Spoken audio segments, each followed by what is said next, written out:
झोंक दूंगा, मगर बाकी टाइम में I will prefer to spend time with the Lord and my family. मगर कई लोगों को क्या लगता है बताएं, जितना ज्यादा दौड़ेंगे, वो जितना ज्यादा प्रचार करेंगे, वो जितना ज्यादा दौड़ेंगे, भागेंगे, परेशान होंगे, प्रभु खुश होगा। 13 साल में एक बात समझ में आई, प्रभु मार्था वाले कैरेक्टर से नहीं, मरियम वाले कैरेक्टर से प्रसन्न होता है। हालेलुया। सो बाइबल कहती है, So Bible says कि है सब परिश्रम करने वालों, that who all work hard बोझ से दबे हुए लोगों, and all heavily burdened, तुम मेरे पास आओ, come to me. मैं तुम्हें विश्राम दूंगा। I will give you rest. इसका मतलब ये है It means कि प्रभु आपको विश्राम देना चाहता है। that God wanted to give you rest. प्रभु चाहता है कि आप आराम करें। God wanted you to be rest. मगर ये आराम क्या है? So then what is this rest? ये रेस्ट क्या है? What is this rest? दो प्रकार के रेस्ट होते हैं। There are two kinds of rest. एक तो फिजिकल रेस्ट होता है, One is physical rest, एक रेस्ट होता है जहां पर आप स्पिरिचुअली रेस्ट करते हैं, and the other rest is where you rest spiritually. और दोनों रेस्ट करना बड़ा इंपॉर्टेंट है। And both of them is very important too. Bible में फिजिकल रेस्ट के बारे में भी लिखा है, And in Bible it is written about physical rest. और बाइबल में स्पिरिचुअल रेस्ट के बारे में भी लिखा है। Also it is written about spiritual rest. सो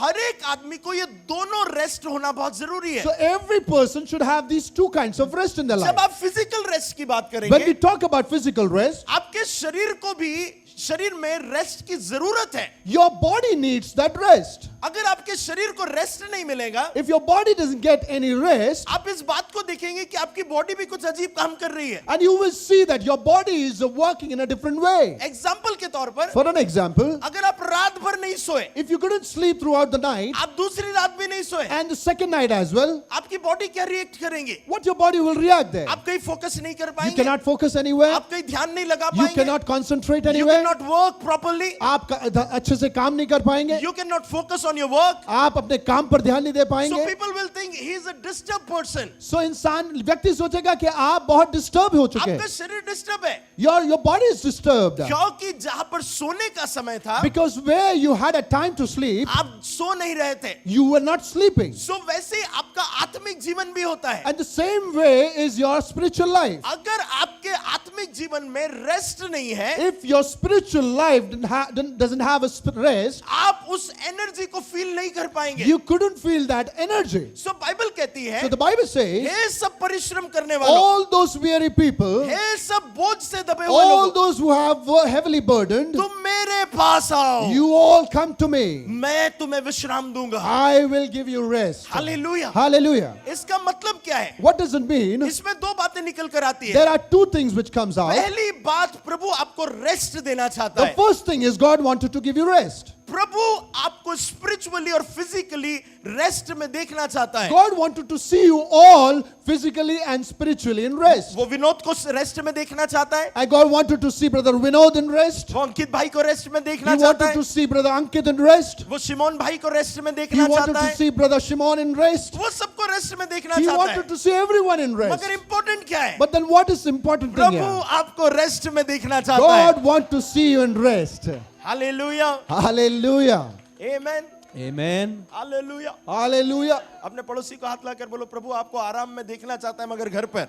प्रभु आपको आराम में देखना चाहता है मगर घर पर. ऐसे ऐसे हाथ लाकर बोलो, आराम करना है मगर घर पे। आराम करना है मगर घर पर. सो जब ये बाइबल वर्ड्स को आप पढ़ते हैं, So when you read this Bible verse, इसका मीनिंग ये है, प्रभु आपको रेस्ट देना चाहता है। it means that God wanted to give you that rest. और सेकंड मीनिंग क्या है? And the second meaning over here is, आपको रेस्ट प्रभु से दूर रहकर कभी नहीं मिल सकता। and you cannot get that rest living away from God. अगर आपको रेस्ट चाहिए, And if you wanted that rest, आपको प्रभु के प्रेजेंस में आने की जरूरत है। you have to come in the presence of Lord. Bible कहती है, हे सब परिश्रम करने वालों, बोझ से दबे हुए लोगों, मेरे पास आओ। Bible says, all who are weary and heavily burdened, come to me. इसका मतलब है, जैसे आप प्रभु के पास आते हैं, It means the moment you come closer to Lord, आप एक रेस्ट मोड पर आते हैं। you come to a rest mode. आपको एक सच्चाई की बात बताऊं, Let me tell you one truth here. जितने बड़े प्रचारक हैं, All those who are heavy preachers, जो जितना ज्यादा बड़ा प्रचारक है, and all those who are great preachers, वो उतना ज्यादा फ्री रहता है। and he is always and most of the time free.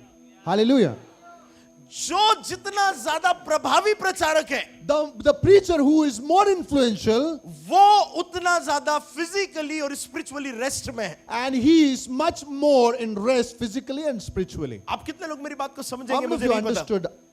जो जितना ज्यादा प्रभावी प्रचारक है, And all those who are an influential preacher, वो उतना ज्यादा रेस्ट में. they will be more in rest. Even जो पास्टर जितने ज्यादा भाग रहे दौड़ रहे, आप उनके चर्च में कभी भी प्रभु के काम को ज्यादा नहीं देखोगे. And all those pastors who are running here and working hard, you will never see the work of Lord in their church. क्योंकि वो प्रभु के साथ रेस्ट में नहीं है. Because they are not resting in Lord. पता है, जब भी मैं मिनिस्ट्री कर आता हूँ, Because, whenever I come back from the ministry, मेरे लिए सबसे बड़ा स्वर्ग क्या है?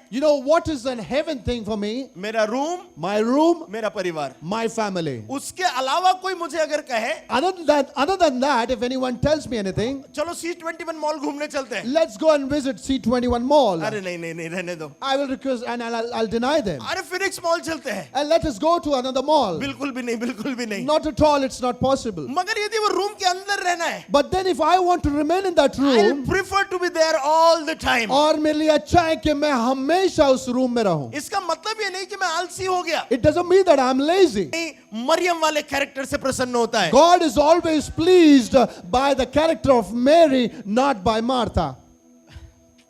आप कैसे समझेंगे मुझे नहीं पता है. I don't know how you'll understand this. पता है मार्था का कैरेक्टर क्या है? What was the character of ये भी कर Martha? देती हो, ये भी कर देती हूँ, वो भी कर देती हूँ, वो भी कर देती हूँ, वो भी कर देती हूँ. And she says that I'll do everything. ये सब काम मैं कर दूंगी. And I'll do all kinds of work. मगर वो एक बात भूल जाएंगी. But then she'll forget one thing. ये सब चीजें सेकेंडरी है. These all things are secondary. मगर जिससे प्रभु खुश होता है, But the way what God is pleased, वो है उसके चरणों के पास बैठे रहना. that is to come near to him and sit on his वो feet. है उसकी प्रेजेंस में बैठे रहना. That is to sit in his presence.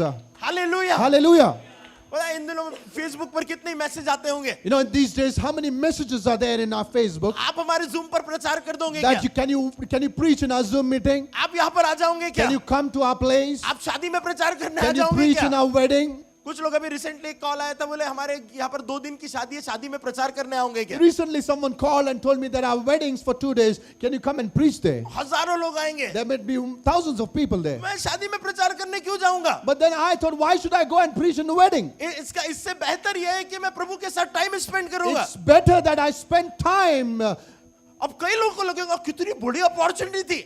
And many people might think how good opportunity हजारों लोग आएंगे that he might face thousands of people. और आपको अपॉर्चुनिटी मिल रही प्रचार करने की. And you're getting an opportunity to preach them. मैं आपको एक सच्चाई की बात बताऊं. Let me tell you one truth ये here. बर्थडे, शादी है, जितने भी जगह रहती है, वहां पर आप कितना भी अच्छा प्रचार करो, उनका काम, उनका ध्यान, खाना क्या बना है, बोटी है, रोटी है, ये इसी में लगा रहेगा. Let me tell you one truth, that all these occasions like birthday or marriages, the focus and only focus is on the food. मैं अपने ब्रांच चर्च के लोगों को भी बोलने वाला हूँ कि तुम्हारा बर्थडे, शादी, सालगिरह जो भी रहेगा, प्लीज मुझे मत बुलाओ. I'm going to tell my branch church pastors that you should not call on those all occasions. Starting में बहुत भाग लिए. And I have gone through all these occasions. अब लिटरली समझ में आ रहा है कि प्रभु में रेस्ट लेना ज्यादा जरूरी है. Now I realize that it is necessary to rest in God. प्रभु के साथ समय व्यतीत करना ज्यादा And जरूरी it is है. more necessary to spend time with Lord. प्रभु में बने रहना ज्यादा जरूरी To है. remain in Lord, it is more necessary than any other thing. 10 प्रचार करने से अच्छा एक ही प्रचार करो, मगर प्रभु की प्रेजेंस में रहकर करो. Instead of preaching 10 times, just preach one time and rest of them you remain with Lord. It is better than anything ये else. चीजें बाद में समझ में आ रही है. And then I understood these things later on. Starting में तो मैं कहीं पर भी प्रचार कर रहा था. And in the beginning, I was preaching anywhere. शादियों में, बर्थडे पार्टी में, कोई मर गया, कोई पैदा हो गया, सब जगह प्रचार कर रहा था. Even in the weddings, the birthday parties, or in any kind of ceremonies. प्रारंभिक तौर पर ठीक भी है, In the beginning, it is okay. मगर जब आप प्रभु में सयाने होने लगते But हैं, then when you're matured in Lord, आपको समझ में आने लगता है कि जो मार्था कर रही थी वो छीन लिया जाएगा, मगर जो मरियम ने किया है वो उससे कभी छीना नहीं जाएगा. then you will understand and realize that whatever Martha was doing, it will be taken away from you. Whatever Mary is doing, it will be given to you. Hallelujah.